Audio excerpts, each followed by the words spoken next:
ახლა მოფიტების ოჯახის პარანორმალურ ისტორიაზე უნდა ვისაუბრო, რომელიც ძველი ამბის გაცოცხლების ერთ-ერთი საუკეთესო მაგალითია. 6 წლის განმავლობაში ამ ოჯახს წარსულის დემონი აწიოკებდა, რომელიც ითხოვდა მისთვის დაპირებულ მსხვერპლს. მოფიტებს გასაქცევი და დასამალი არსად ჰქონდათ.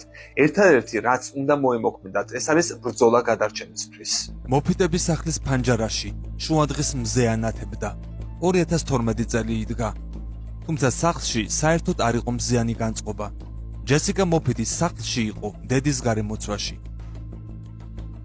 მამამისი სამწუხაროდ ახალი გარდაცვლილი იყო. ჯესიკამ მეორე სართულის კიბეები აირბინა და დედასთან შევიდა ოთახში, სადაც მამამისმა სულ ცოტა ხნის წინ სამუდამოდ დახუჭა თვალები. ის დედას დაეხმარა ნივთების გატანასა და გადაადგილებაში. ამ პროცესში ჯესიკა პატარა ყუთს გადააწყდა. მან თავისუფლად გახსნა ძველებური ყუთი. მასში ფოტოსურათები აღმოჩნდა, ოჯახის ძველი ფოტოები.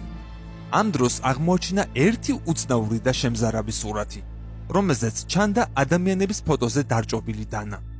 ამ ფოტოზე, რა თქმა უნდა, მისი ოჯახის წევრები იყვნენ გამოსახული. შემდეგ ფოტოზე ასახული იყო დარბეული საძინებელი, ამოყირავებული საწოლი და ვენტილატორი.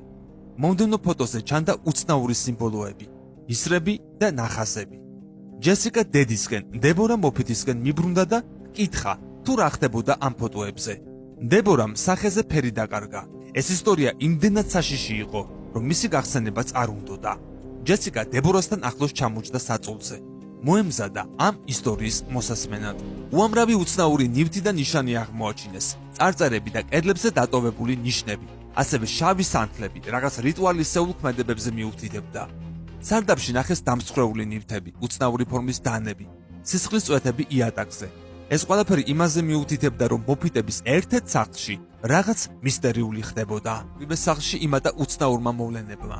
დილით პოულობდნენ წაქცეულ რელიგიურ ქანდაკებებს. ანთებული ნათურები ელექტრონული გაყვანილობის გამართულობის მიუხედავად პერიოდულად ციმციმებდნენ და მაღალი ძაბვისთვის დამახასიათებელ ხმებს გამოსცემდნენ. ცოლ-ქმარმა ეს ამბები მათ ახლობლებსა და მეგობრებს მოუყვნენ და გამოსავლის პოვნაში დახმარება ითხოვეს. ბევრმა სერიოზულად არ მიიღო მათი მონათხრობი.